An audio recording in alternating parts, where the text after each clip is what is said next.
You're listening to the Good for Business podcast, where we feature interviews, tips, and tricks from owners, operators, and innovators throughout Mississippi and around the world. And now, your host, Colin Krieger.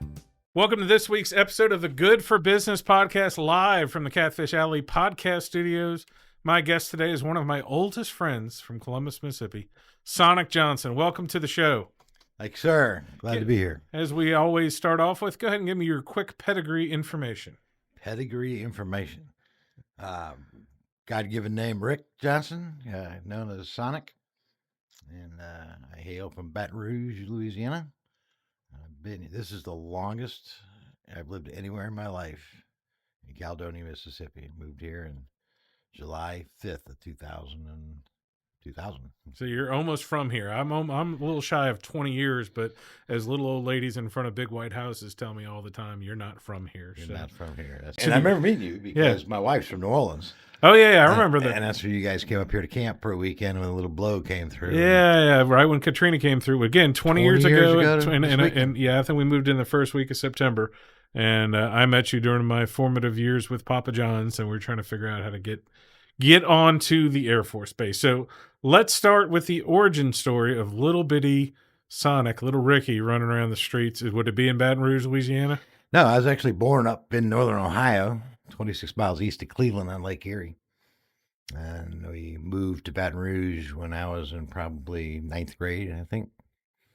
And then that's kind of where I'm from. Kind of where you're from? Everything before there. I'm one of six children.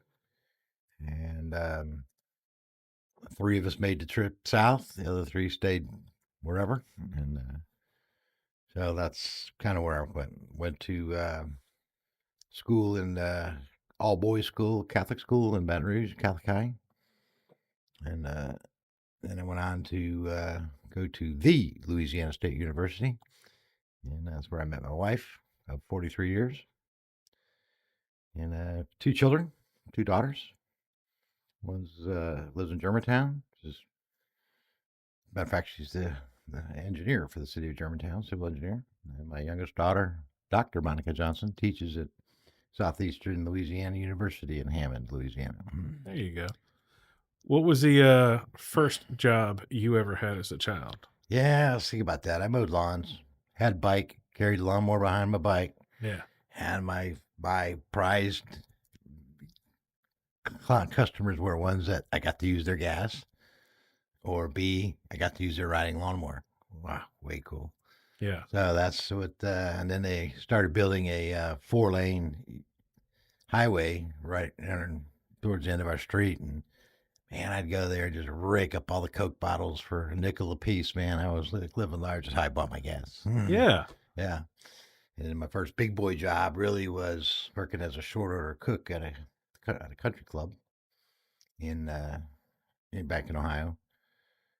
Top of a hill, riding a bike there and back, about 5-mile ride. Then when I moved to Louisiana, all contacts lost. I mean, it was tough to do. And yeah, it's a tough time too at 13 or 14 years old.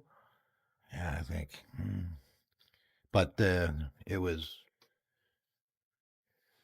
My next door neighbor built swimming pools and built our pool, as a matter of fact, for my dad.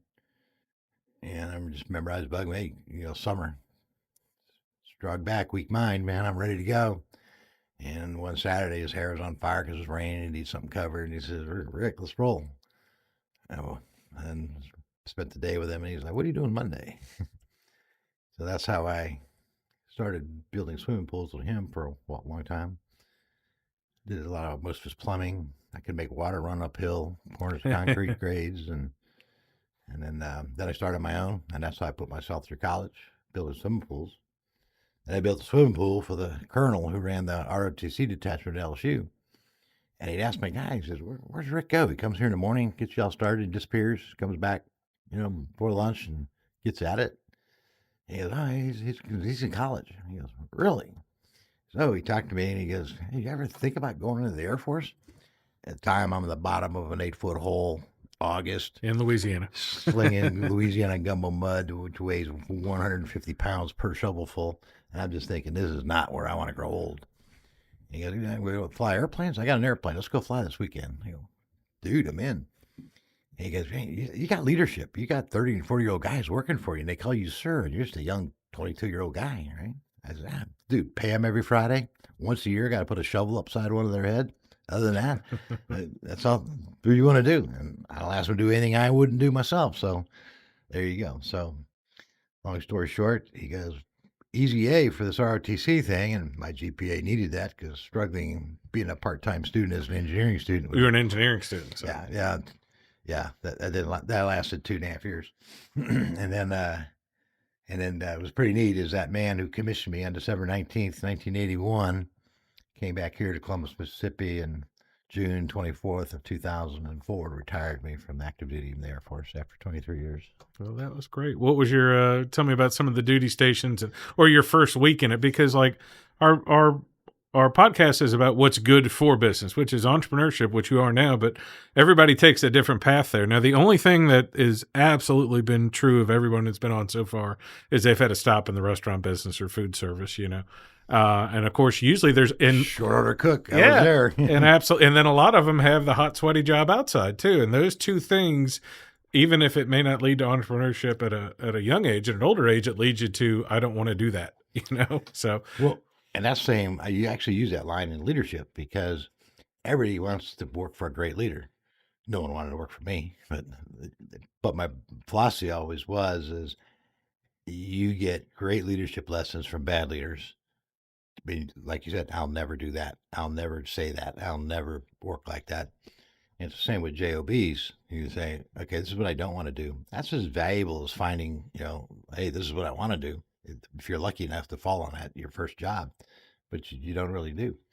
But that's also what's cool about the Air Force. Every 3 years, you got a new job. Whether you liked it or not, landscape changed. I moved 13 times. That wears on you. That's probably the biggest stress in our marriage was moving.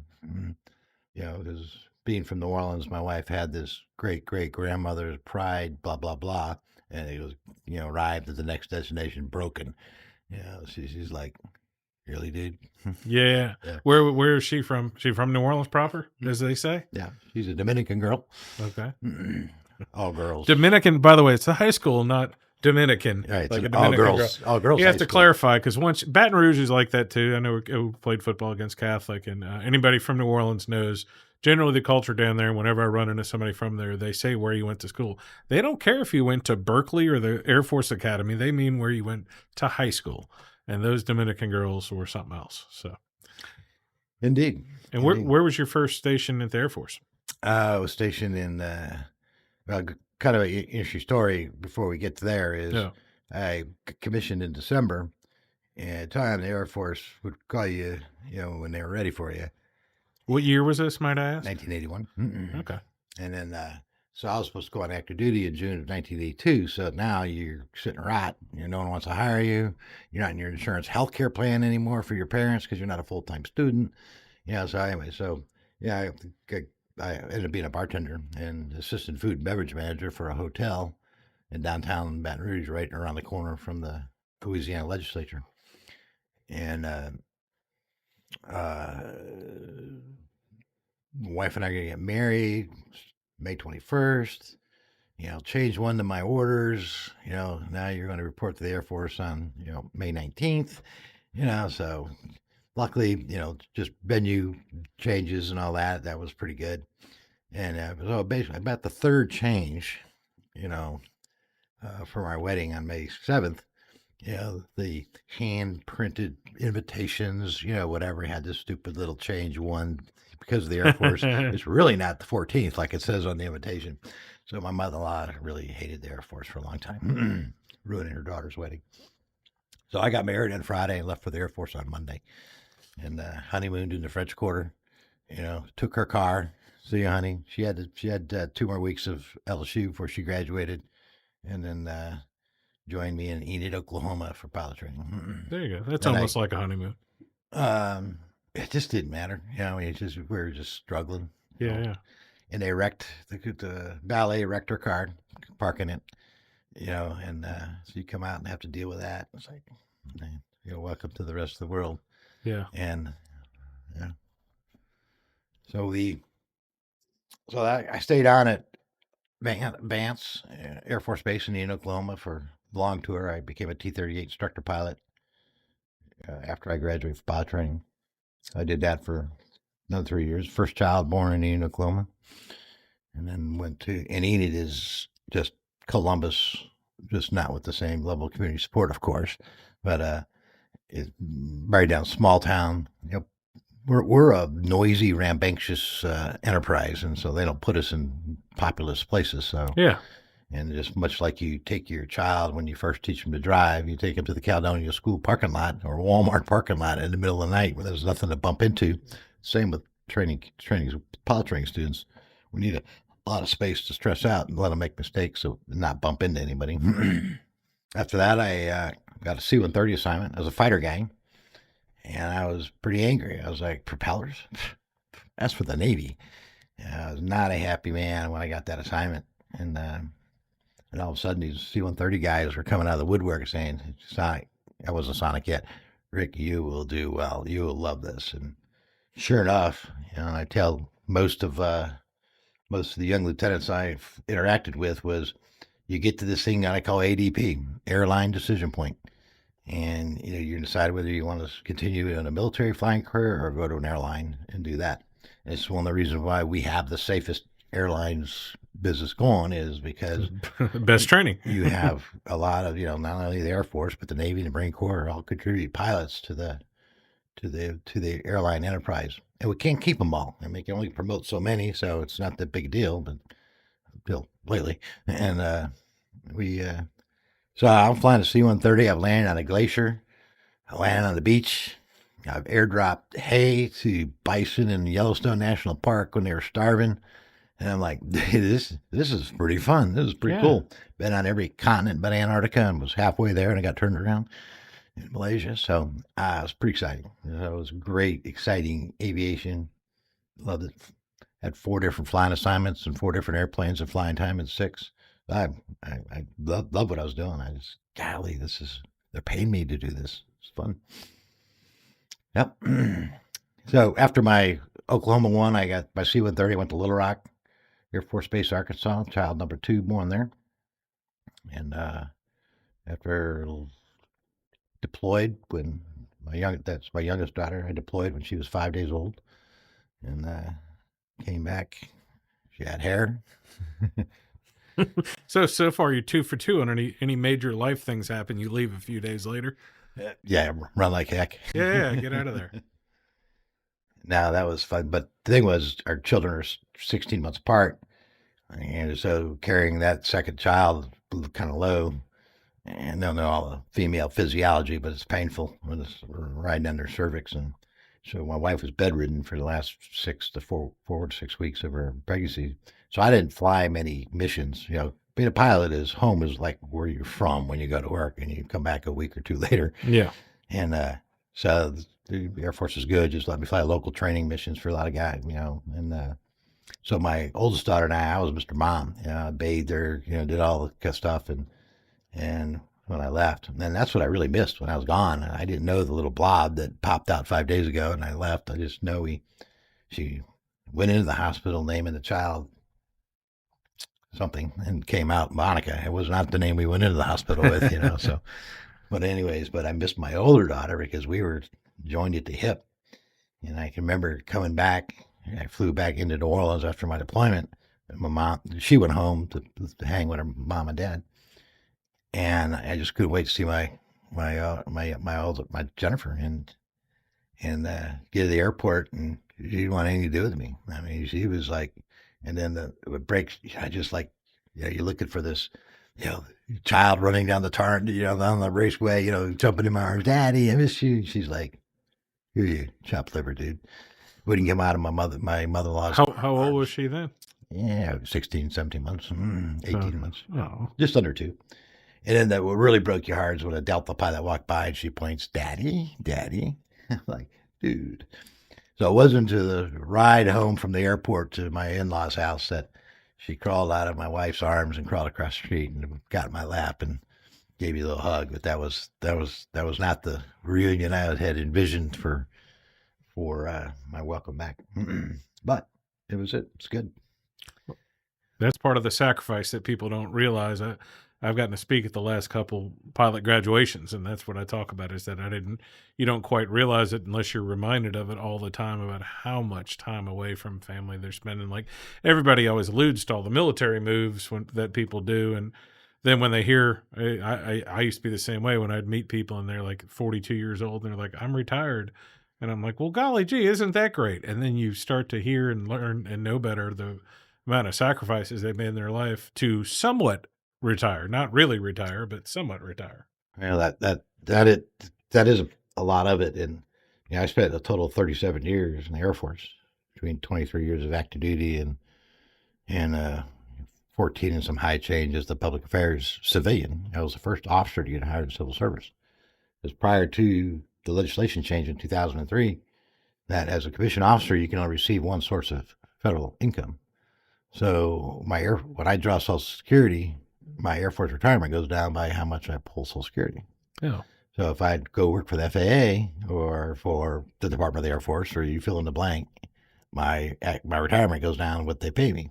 So next thing you know, you're working for nothing. But no one whines about officers' pay. No one gives much sympathy for that. But it's really rough on widows, because they get 55% of our pay. And now when that disappears, that's kind of harsh to them. And that's what was the driving force for the congressional legislation to change that law. And then they needed rated expertise.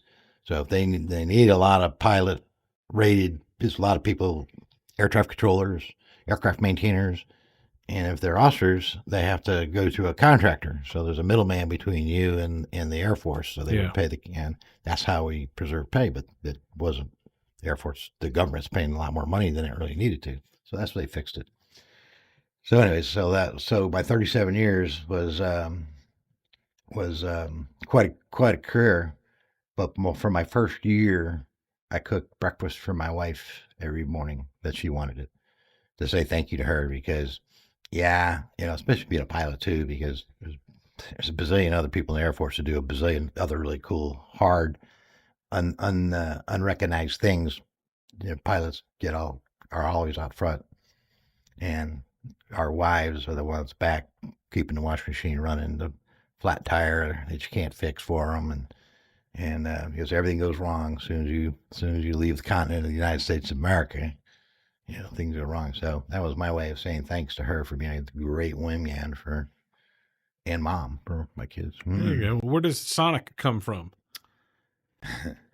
Well, I earned it the old-fashioned way. Get call sign in the Air Force typically because, I remember one guy, his name was Kresge, his last name was Kresge, and so guess what his call sign was? Kmart. Okay, so, I was actually, back in the day, I was a public affairs guy's worst nightmare, because we went a little fast, a little low, broke a little glass. And I just got my C-130 assignment too, so they really just say, like, yeah, you'll never go supersonic again. Now we know why. So, and you get your nickname based on something you just rather everybody forget. Yeah. They forget about that, man. And it wasn't me. It was actually my wingman trying to catch up to me. And but it's still your fault as a flight lead. And it was just like, so you want it to go away, don't. So Sonic stuck. And it stuck with me, and it was really, now fast forward, my last flying assignment in the Air Force was being a T1 instructor pilot back here. And Sonic was just a great way to crawl on an airplane next to a lieutenant. They look at Lieutenant Colonel, and they're just, they're scared to death, And Sonic, just had a way of putting everybody at ease. And let's go out and do the JOB. Let's learn some things. Matter of fact, I'm going to tell you, you're going to screw these two things up today. Let's get them out of the way early in the sortie, and then we can have fun and show you what a cool job this is, So it became very effective. And I moved here in January of 2000, and my family stayed in Montgomery, Alabama, till they finished the school year out. So I was kind of bachelor. So I spoke a lot. I would go down and do the wing mission briefing for the base when they needed a speaker, and Sonic became a really easy name for everybody to remember, and it became really really easy because there's 1,000 Johnsons and there's like 3 Sonics, that's including the 2 restaurants in town. And so when you came back here, how did the decision come to? Did you go directly into public relations from being a T1 instructor? No, and it was kind of an interesting path as well for 2 reasons. One is I worked in a think tank, and this will lead into what I do now. But I worked in a think tank where every day I went to work was 10 years in the future. Retina scan to get in. I had freaking bazillion computers on my desk and did classified wargaming. And I was the mobility expert and the the logistics expert. And we had a funding stream that came directly from the chief of staff of the Air Force, the 4-star, the guy who runs the things that we all call sir. And he at the time the Air Force had 5 core values, and General Fogman said, "I wouldn't remember 5. 3. The magic thing is 3. You give a briefing in the Air Force, you'll see there's always 3 main points. Yeah. Never 4, never 2, 3." So my job was to distill those down and not lose anything because they're all relevant. But so that's how I got to know General Fogman real well. And my current boss was a guy named Mark Welsh, who went on to be the chief staff of the Air Force as well, and he was a colonel. And so he comes out and he's giving me my feedback as an officer. You get that every year about keep your feet off the seats and how come you do this. And he takes out this napkin, may have come from a bar, and it's got Mark, get Sonic back in the cockpit, any aircraft he wants. Ron. He goes, "What am I supposed to do about this?" Seems pretty clear to me, sir. This was a staff job, and we like flying airplanes. He says, "All right, what do you want to do?" Like, the Air Force has never asked me what airplane I wanted to fly. It was always, "This is what we think you ought to do." "Oh, yes, sir." "Can I have a day to think about it?" I got to talk to Dee, figure out, holy cow, didn't see this one coming at all. And, now, frustrated fighter guy, flow mobility, my whole thought. And I'm like, that's my chance to get back in the fighter, man. Let's go try that. Strike Eagle seems like a pretty cool. Dude, you're 45 freaking years old, man. Your back's going to hurt. And I go, yeah, I'm used to flying with my golf clubs. I mean, wait a minute. Let's rethink this thing. And I stepped back professionally and looked as in we were at a stop loss where we refused. Pilots had to be a year. If you want to get out of the Air Force, you have a year's notice, and you had to stick around for another year. And they usually grounded you to do a non-flying job that no one wanted to do because you weren't flying anymore. And I just looked at it. We had no one wanted to be Air Force pilots because this is not a lifestyle that I wanted to do. And I thought it went back to pilot training because we're not telling kids the hard stuff. It's kumbaya, let's all hands skip, this is great, blah, blah. Let me tell you, it's like being in the middle of Africa in the middle of the night, not knowing where to go. Anyways, I said, I'm going to go back and be a flight instructor to influence that next generation of young men and women. And so that's what I did. It was let me get a time. My mom was really sick. My dad had cancer. And this is the closest I could get to Baton Rouge and still have an airplane to drive. And so the Air Force was send me to Laughlin to be a commander, and they changed my orders to come here. And the only reason that happened because the Air Force said nope, because this is it's got to solve a humanitarian's got to solve itself in a very short term. They don't want to keep doing this for a long time. And they weren't terminal. I mean, they weren't. They just required a lot of my attention, a lot of somebody's attention. Yeah. And but the guy who was in charge of trainer assignments was the corps commander at LSU. Oh, okay. And so I'm like, hey, how you doing? He just looks at me. He goes, "You realize you're getting off the leadership merry-go-round. And you get off, you're never gonna get back on. It's your one shot." And I remember I just lamented, prayed, whatever. If my dad knew I did this, he would. Yeah. He would still kick my. Anyways, did the right thing for what was right for my parents. That's how I got to Columbus, Mississippi. Came here unannounced because I was going to another base, and this all worked out at the last minute. So like December something, I showed up here, and they're like, "Who are you? What are we doing with you?" So I flew T1s as a flight instructor, did that for 4 years, and retired in 2004. And that's when I got hired. I did the public affairs thing as my last 8 months in uniform. Yeah. And then I changed that in for a tie, coat and tie. I tell you, kind of rough going from 11 pockets to move into like 4. That's good. I always joke when I ask pilot, especially if they're in uniform, they're looking at houses or something and they're grabbing pens and reaching in other pockets for notebooks. And I'm like, that looks pretty comfy, like I need to get myself a jumpsuit. Yeah, you spent 23 years with your wallet's always here, your pen's always here, your earplugs are here, and now you got to like wear clothes like this. You're like, what did I do with that? Well, talk about the transition. It's almost in a business sense. So you go from taking orders to giving orders. I mean, everybody at some level still taking orders in the Air Force, taking orders to giving orders.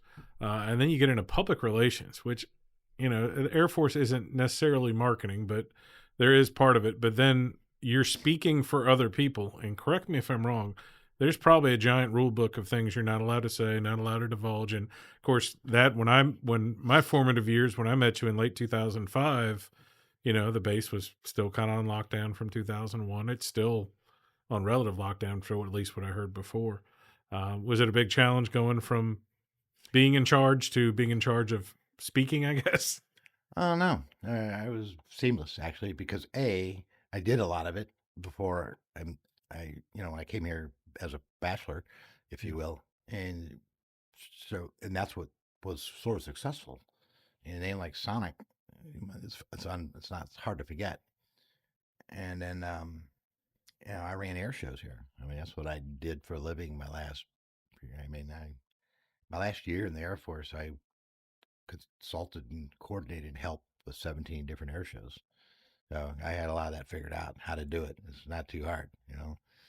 And so I always had a public facing role. Yeah. But the scarier part is, I was the spokesperson for the wing commander. You don't put him out there all the time. And when I talk, it's not Sonic Johnson's idea. It's your wing commander, you fill in the blank. I work for 13 wing commanders. And the greatest part of my job was my office was right. We had a back alley right to my office between his office and mine. And he'd pop in all the time and vice versa.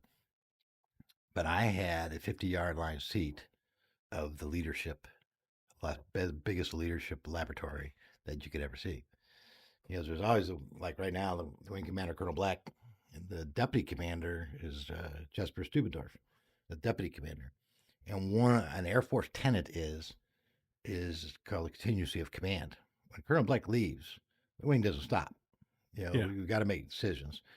As Colonel Stubendorf does. He sits in, he makes a decision. He's got to think like the boss. He's got to, breathe like the boss. He's got to get his policies. And there was a decision point made in financing or construction or anything like that. He's prepared just to keep it rolling. So the only thing he can't do is court martial somebody. And thank God for that on my part sometimes. But that's sort of, but watching the dynamic between that leadership team up there was really cool. That was interesting because, Columbus is a gem assignment for leadership. It's got a great reputation of the community support here. And I like to say I had a lot to do with that, is putting it on the radar to say, I remember first thing I came here, the wing commander said, we're going to change the name of this base. Got to name it after some famous person, like all the other bases are, right? Yeah. And I go, sir, it's already named after somebody. He goes, who? Christopher? I go, no. 27,000 people who live in the city of Columbus. And you change the name of their base, you get some hate mail. Yeah. And I go, sir, yes, my advice is just give it 6 months. And let's take this up after you're here for 6 months. And sure enough, after 6 months, they go, good advice, Sonic. That would have been a bad idea. Well, even in the time that I've known you in the last 20 years, when you were there, like it used to be, I'd hear these stories. We were in the 30th or 40th least likely base to want to go to, least likely to retire. And now between the Altus and everything else, like we're constantly in the running, and I have multiple pilots who are starting to retire here now that a couple commanders did, Colonel Sears and some other people. Now they're getting involved with Mississippi State. Colonel Weinstein went over there and worked, and some other guys are command chiefs going over there right now. Yeah. Just retired. So Colonel Gosney works out there. So Jay Fisher's in the city government, in the county government. Yeah. And my motto is, why did I retire here? One, I was sick of moving. But this is a really great place to raise adult children. I don't know about the little pieces, the little pea Yeah. pods, because I did my best to try to help that. But I have experience with my daughters were maybe sixth grade, eighth grade, somewhere in there when they moved here and went to Caledonia. And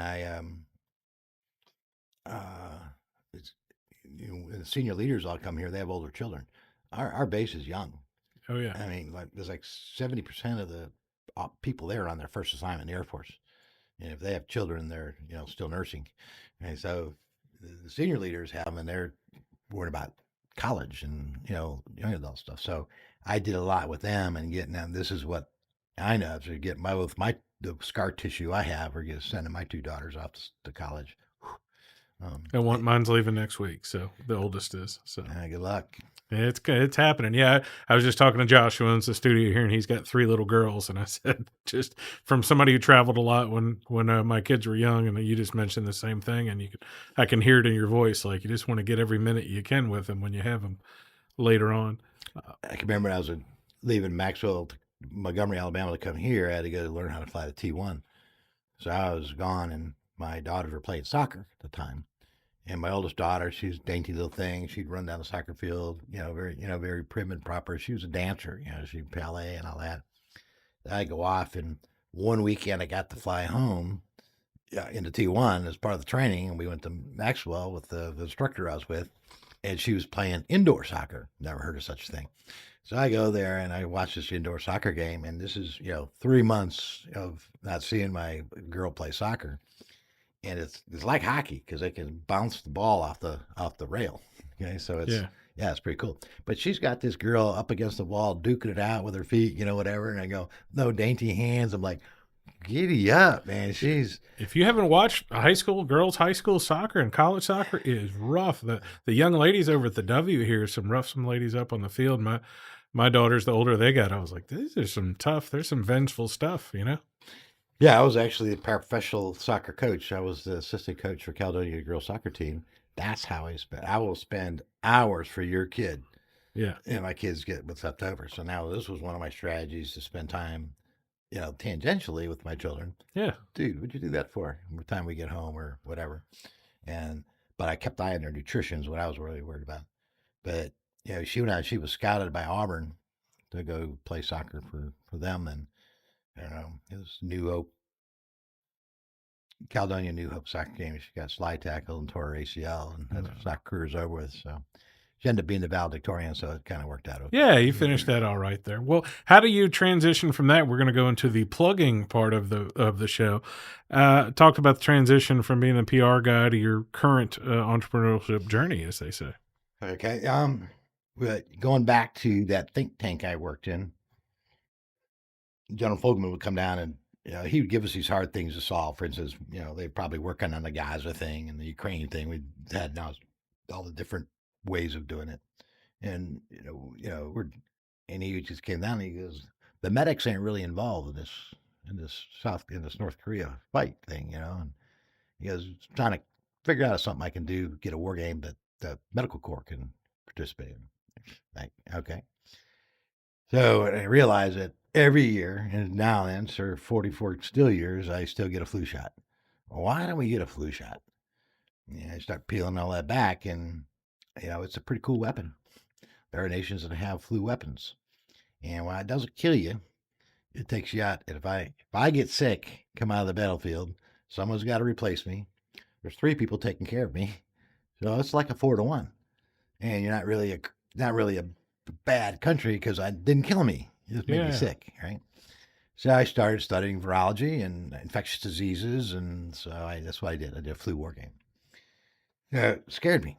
I was like, wow, this stuff kills people on the end of the spectrum, young and old, but the middle people are pretty well protected. We're resilient enough to bounce back from the flu. Yeah.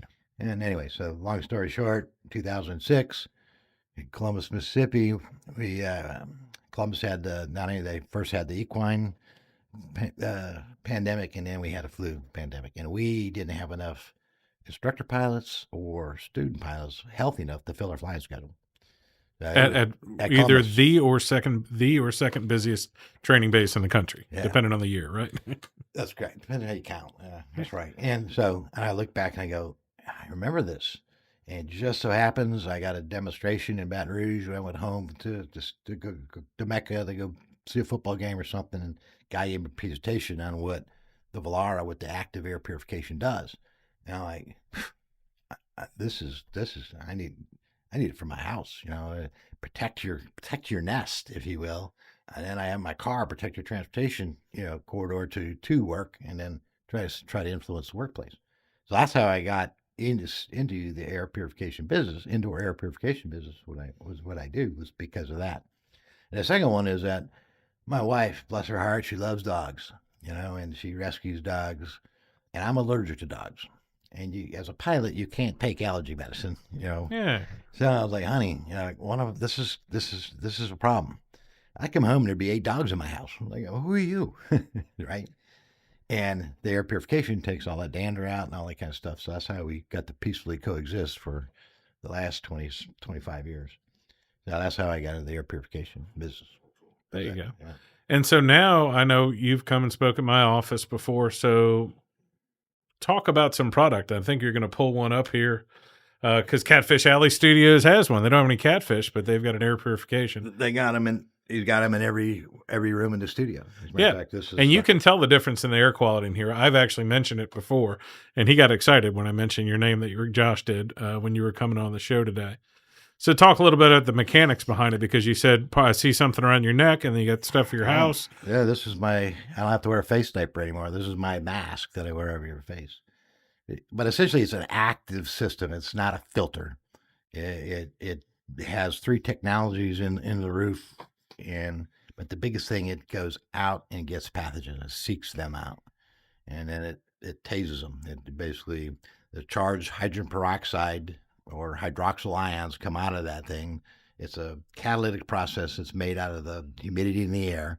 Nothing you have to replace. It's just magic. It makes it happen.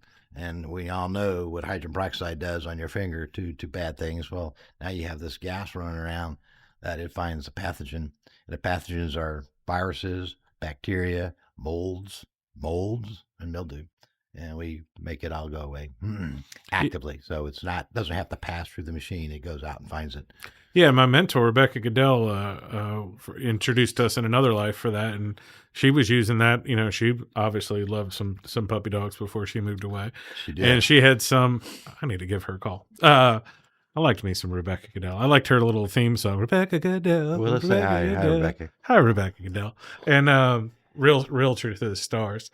And she would she put it in her house before she listed her house to get rid of the pet smell. And she even put it in some client stuff. So how many different things on there? There's like the one for the house, the one for your neck. Is there another one for the car? Oh, we have you name it. I have one in my car. I have them it's really good for mobile homes, campers, and I have them that you actually put in your ductwork in your house for HVAC. I got one that does 16,000 square feet. So we go from big spaces, and that's what this company does, big spaces. And Velara is the home space. And so I have 2 different air purification lines I could source to get the right piece of equipment for the job. So the one you just pulled on the table, does it need to have like hydrogen peroxide put in it every so often, or it's all set? That's the catalytic process. Okay. That little thing that was glowing in there, it takes the humidity in the air, oxygen in the air, cracks it, puts it together, and makes it H2O2, which is hydrogen peroxide plasma. So how is it? And doesn't, you can't overdo it. Kind of like ozone, because some of them make ozone, which is really good for when, the dog barfs on the floor, gets rid of that really quick. It's the highest, the nuclear mode is what I call it. But it once it gets to 0.02 parts per million, which is 1/50th the OSHA standard for hydrogen peroxide in a work environment for 8 hours, it turns back into moisture and the humidity, and so it's 100% safe for plants, pets, you freaking name it. You can't overdo it, and you don't have unless we get a dry spell. And dry around here is like 80% humidity.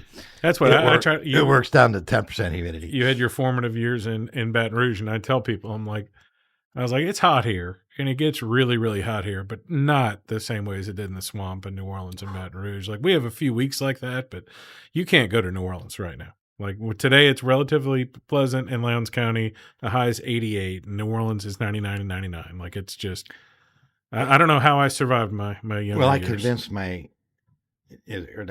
schooled my family on, you don't look at that number. We got a weather station. I said, you look at the humidity number.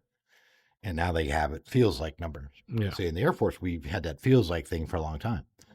We called it the index of thermal stress. And you could, when it got over X degrees, you couldn't do a PT test, you couldn't run. You could only pre-flight one airplane, two airplane, three airplanes. It limited your outdoor exposure. Yeah. Because that's what really is critical is the humidity.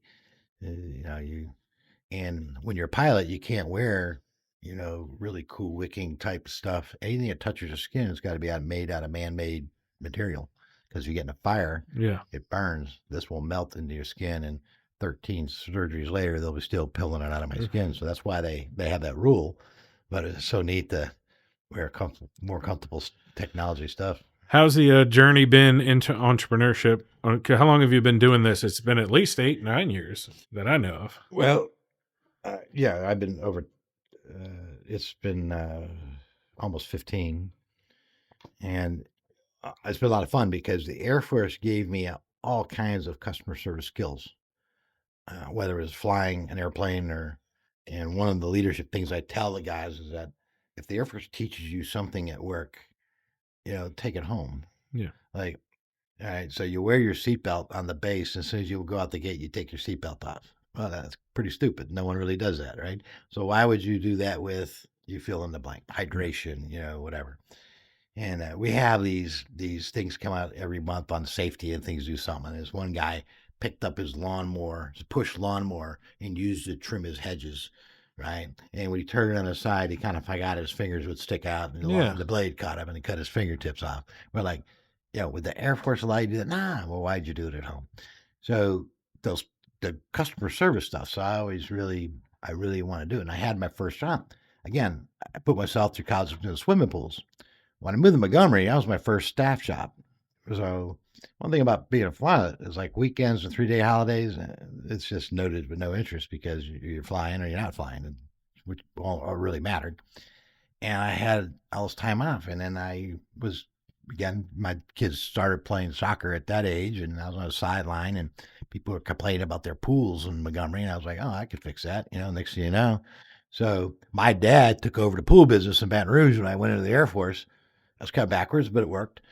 And so we just made I made a service company. We incorporated in Alabama as well as a company. Yeah. And then so I was servicing pools, and I was flying around the world lecturing, and my wife, my kids, all went and serviced all our clients when I was out doing my thing. But for the most part, I was home, and I would come to your house at night after work, and now you see the pool guy, and they'd have a nice cold beverage for me when I showed up, and and I told me, you don't need me. There's 2 tricks I'll teach you, and after that you'll be good to go. If stuff breaks, call me, I'll fix it, because Air Force is paying my house note. I don't really need to charge you.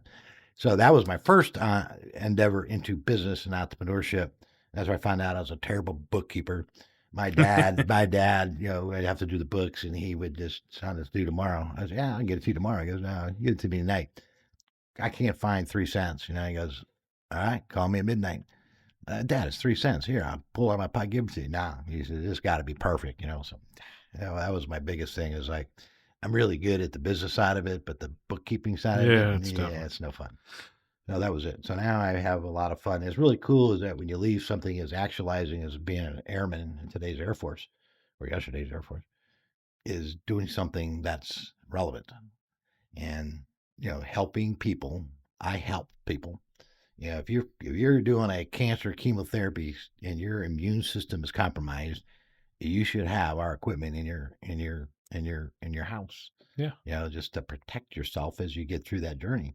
And helping people where you have this old lady, I was making a deposit in the bank in Cade's Bank, and it comes up, I see someone hugging me in her hand, older hands, and I was like, what is this? She turns around, and I find out she bought one of my machines, and she lived in an assisted living facility, and matter of fact, that one. And she said, my doctor took me off 2 medications for my breathing is so much better. And I go, she's not my mom or not my grandma, but that's somebody's mom or grandma that I help. That's a cool feeling. That's what I like to do. Well, as we wrap it up here, why don't you give them the direct contact info to reach you for that? And if you want to give a plug for the Air Force and Space Association now, what's the official name? Air and Space. Air Forces and Space. So Association. plug away on that part of it. How do they reach you? Cell phone. Okay. Yeah, if you want to give it out.